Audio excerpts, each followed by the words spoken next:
Cadillac Dreams is a song that's about ambition, and it stems from one of my favorite places to come up with ideas, and that's my car. In particular, me driving around at about 5:30 in the afternoon on a beautiful LA afternoon in the spring or the summer, and the sun's going down, and my right shoulder's back, the windows are down, the music is up, you're driving your car with one arm, and you're just reflecting on where your life has been, where you're at currently, and where you want to go next. That is having Cadillac Dreams.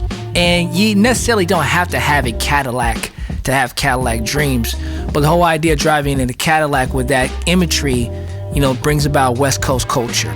The song was created very late in the stages of Visions.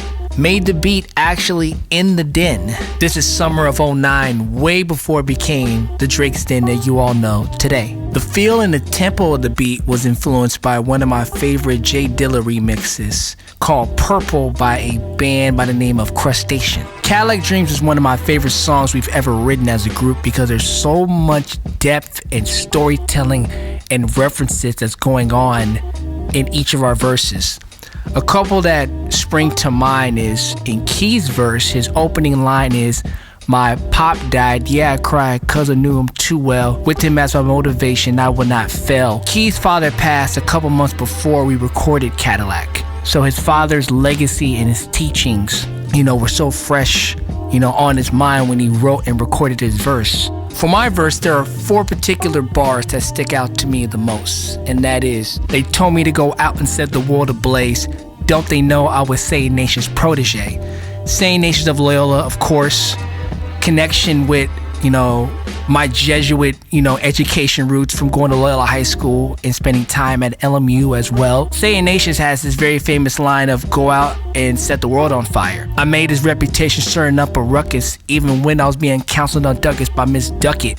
Miss Duckett was my high school counselor and was the first person that ever asked me, "You ever thought about doing music as a profession?" No one had ever asked me that question before her. So if you look at the music video at that line, I specifically throw up an L at the camera as a nod to Loyola High School and a nod to her. Now, initially, the first version of that song, it had MC Nuisance on there.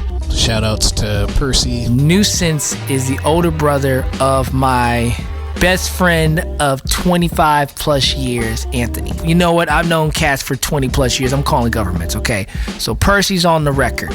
Key and I do our verses, and the original mix comes out on the OG version of the Visions album. Visions, it was just a different time. It was kind of a snapshot of where we were at the time, and that was sort of just coming out of college, going into the real world. Percy's doing shows with us, and it gets to a certain point where he's just not making the shows anymore. For whatever reason, he wasn't able to make a lot of those performances. And I remember we were preparing for our show at the Whiskey, and again I get the message that Percy's not gonna be able to make the show. I was dying to be on that song. I had a verse written. I turned to Eliminate and I said, "Hey man, you think you can whip up a 16 for this spot?" Rushed to his notebook and just start scribbling it up. And from that moment on, he was on that song.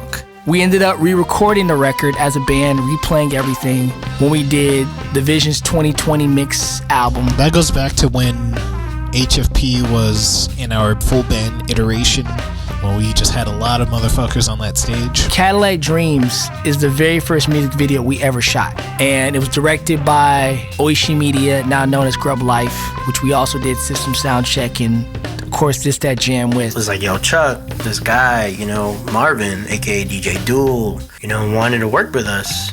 He opened and was like, "Yo, whatever you guys need, I'm open to working with you because, we're trying to help up and coming acts." We met Marvin, aka DJ Duel, through a friend of Lord's by the name of Randy Henderson. And for a good year and a half, he called dibs on it. Every time we run into him, "When you're ready to shoot this video, let me know." And when the time came, we gave him the call. We went to Duel's apartment. He was throwing out all these different ideas, and it was cool because I felt like he understood the song. He understood where the music was going and how he interpreted the story itself, man. It was nuts. It was about these guys looking to be in the music game, to finally come out with their first complete band album. And that's what the song was about, using the Cadillac as a status, like we finally made it.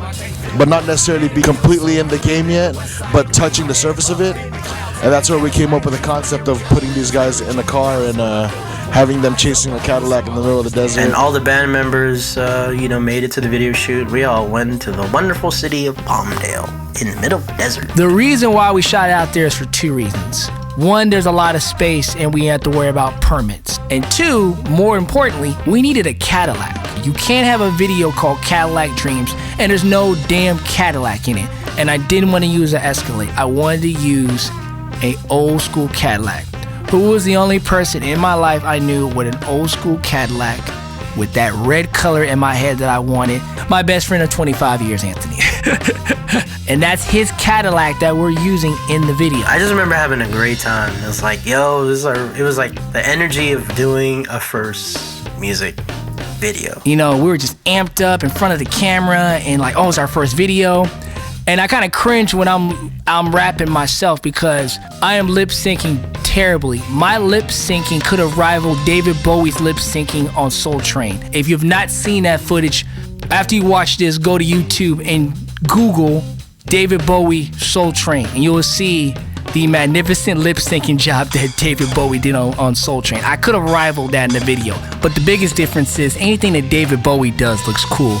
Me, on the other hand, not so much. Eliminate doing his Hadouken and then, I was like playing with my invisible vinyl, like I had like turntables on top while we were doing the scratch, and then those CGI bubbleheads. I was like, I don't know, man, this shit don't make sense to me, but hey, if you think it's dope, I'm gonna go with you. I love the bobblehead shots to this day. The bobblehead shot is my second favorite shot of the of the video. We shot that video April 7th and April 8th. We wrapped on April 8th on my birthday. So when we finished the video, we actually had a release party at a spot called the Blue Monkey that was in Hollywood. Unfortunately, rest in peace, no longer exists. Now it's a Farmer Boys and a Marshalls. A lot of great memories was actually, created in that, venue. Shout out to Butch Tracer 1 and Earl Anderson. It was cool. I mean, it was the fact that we were debuting our first music video